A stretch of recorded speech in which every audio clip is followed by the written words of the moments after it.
Okay, now we're going to assemble the X carriage, which is the part that actually has the extruder. It gets mounted on the top of it. We're going to get it assembled onto the X axis here, and we've changed this. I've changed it so that it's a little bit more complex.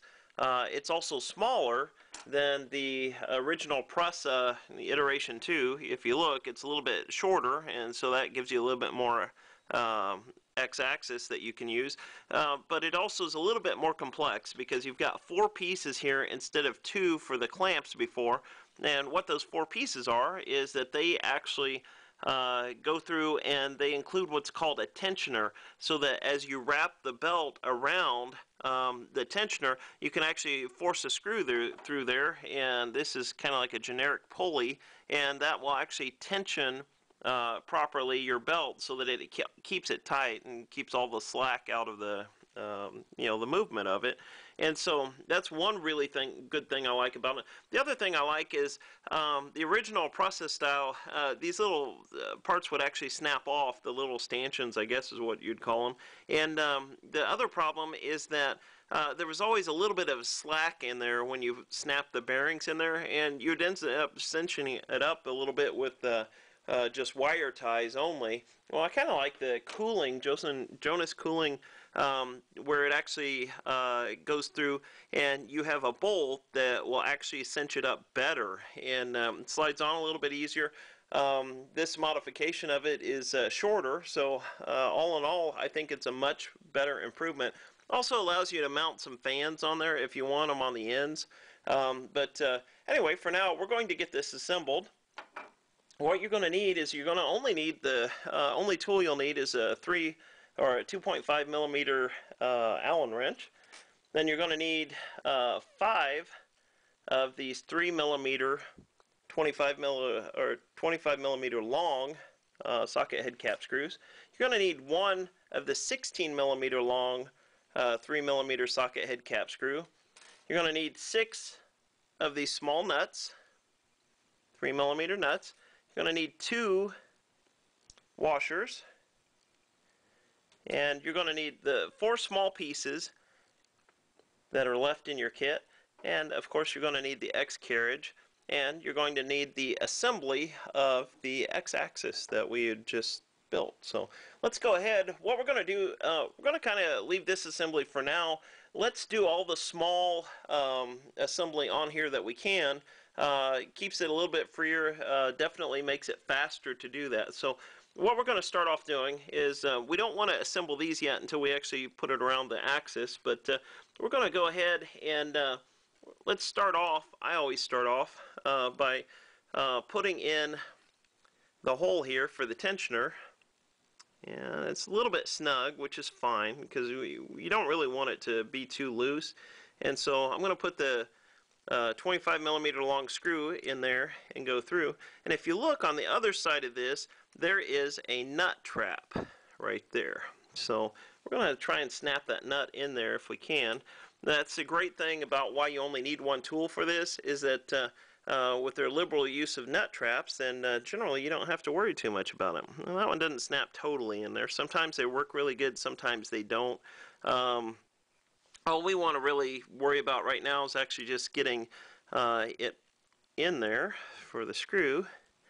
So we're just going to keep twisting this around, and eventually that nut should actually go on there.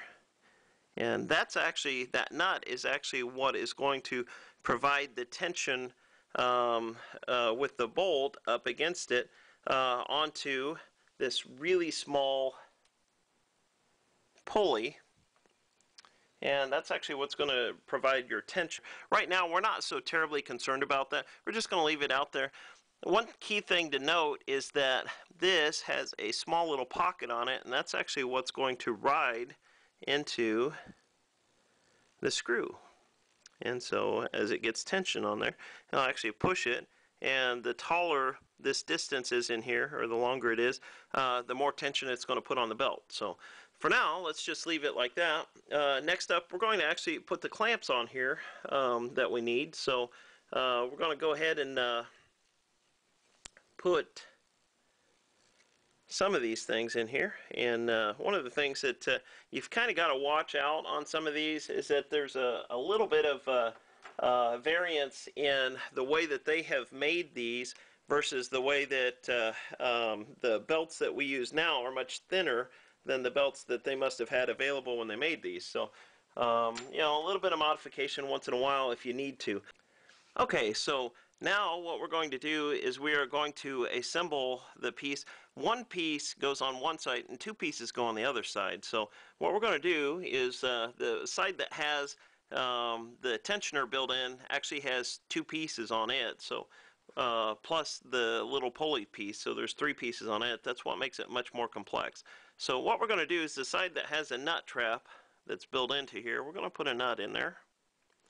And then on the other side, this side is going to have a gripper that actually will hold the belt. So it has a couple little teeth in there.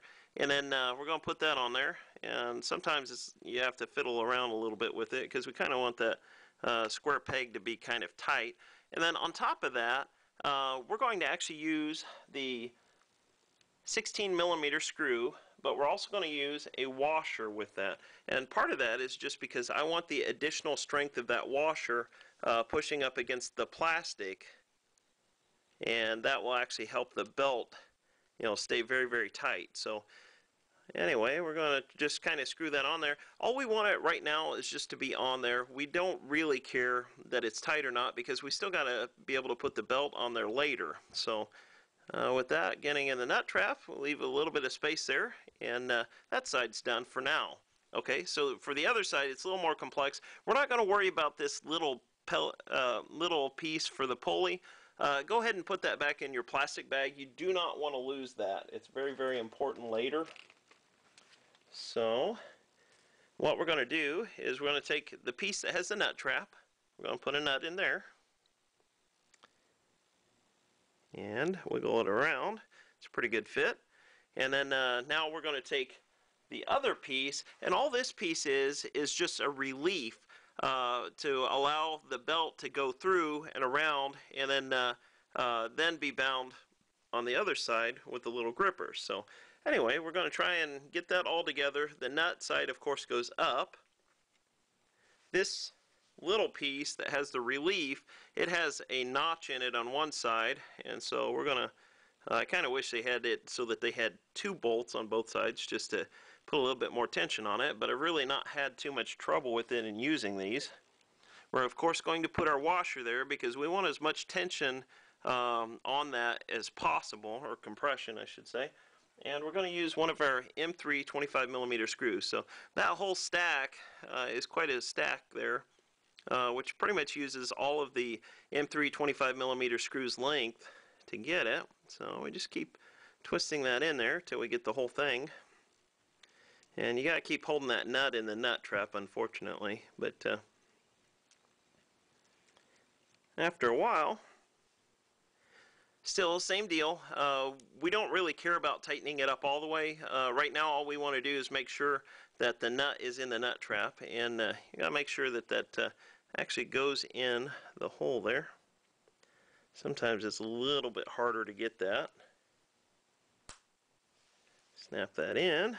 And we're just going to keep twisting it till we can feel it engage the screw into the nut trap, or into the nut. So there we go. We got that, and it's still loose enough that we would be able to move it a little bit to put the belt on. So we're not going to worry about the pulley piece right now, but for now we're going to call that a done assembly, or a done sub-assembly. Now what we're going to do is we are going to take this, and the smooth side will actually be on the upside of here. So what we're going to do is we're going to make sure that this should just snap right over top of that. And so we're just going to lay that down there. Now what we're going to do is we're going to try and just move the bearings into the bearing holders one at a time. So there's one. This one slides the other way. Let's do both of them on one side first. So you kind of got to wiggle them a little bit. If you need to, I always put my thumb in there to spread it a little bit. It just takes very, very little to spread it, but it makes it a little bit easier. So spread a little bit. What you want is this to be flush. You don't want it to stick out very much. So If you have to, wiggle it around a little bit more and get it so that it's flush, because that actually is going to control how far your carriage goes back and forth, and it'll give you a little bit more space on your x-axis. Okay, so now we're going to go through with the third one, and unfortunately, see, I've got it on the wrong side of there. Good news about doing one side first is that we're going to just swing this away a little bit. Go on that side, swing it back. Now we're going to try and snap it in there. So once again, use my little thumb trick and spread it out, and we really want that to be flush. If you need to, you can always just push it all the way up against the other side and really put it in some tension or a little bit of compression there, and that's actually going to force it in there. And there we go. We've got that on there. So now what it's going to take is each one of these 25mm long screws, and it's a whole lot easier to do it this way than it is to assemble the machine and then try and work from the underside. So we're going to put a nut in each nut trap right as we are going to put the screw in there. And the screw's going to tighten it up. We don't want these super tight. I mean, this is plastic. It doesn't have to be like a hose clamp where you'd really want to put a lot of tension on the metal. All we're looking to do is just cinch these up. And the truth is, these are tight enough that it doesn't really matter that you put a lot of, a lot of pressure on it. So eventually, all this stuff, make sure that goes into the hole. And eventually, all it just really needs to do is cinch up. So anyway, we're just going to keep pushing that through there. And so long as it's in the nut trap, which it should be, then make sure it is squared up in the nut trap. That's always a little bit of a problem. If you have to, you back it off a couple times. And then you just keep turning it around, and eventually it will come into play. Once in a while, it's better just to pop the nut out of the nut trap and then get it to tighten up all the way as much as possible. And then you can have it suck into the nut trap there. So once it gets a little bit of tension on it, it'll actually start pulling it in there. All you need to do is make sure that the nut is lined up with the trap, and it should actually work out pretty good. So we're just going to keep it lined up like that. And all we're going to do is we're just going to have it pull in there, and once it starts bowing just a little bit there, then that's good enough, because you could actually put enough tension on there that you rip the plastic part apart. We don't want to do that. We just want to make sure that it's actually on there. So let's go ahead and do the other two, and we're just going to try and feed these through there. Weird thing about this is that they made this one so that all nuts feed on the same, or all bolts feed on the same side, and all nuts are on the opposite side. And it's kind of weird and awkward to assemble this, especially when it's upside down. So we're going to go ahead and feed this all the way through there, and then we'll put the nut on and suck it into the nut trap, by screwing it on there. So, and these are 3 bolts that you do want to actually finish up, so that way you don't have to revisit them later.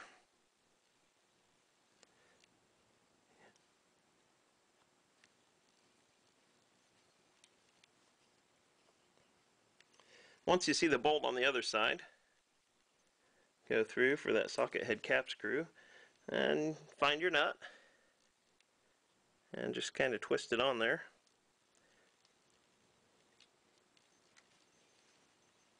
And so we're just going to back it off just a little bit.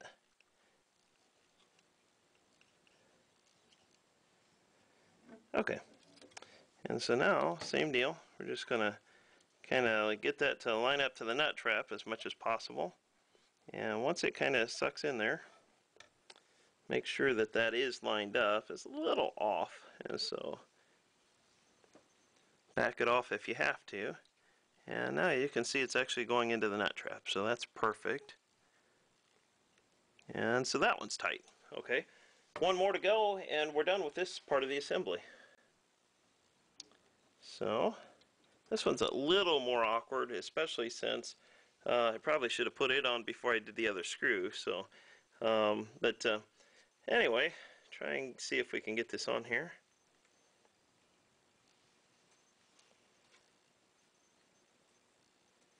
By hand it's a little bit harder, but it actually will go. So anyway.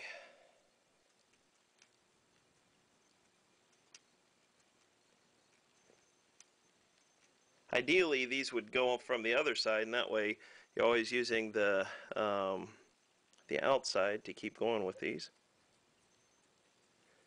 Makes it a whole lot easier. And I think someone actually did redo it on Thingiverse, but I kind of like this version, so I'm going to keep it. It prints very nicely. Okay, same deal. Once we get it through far enough there, we're going to go ahead and put that nut on there.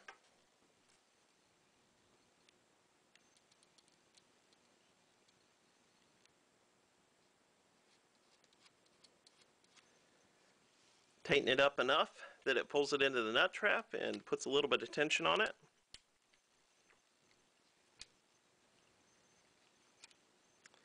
And we are done.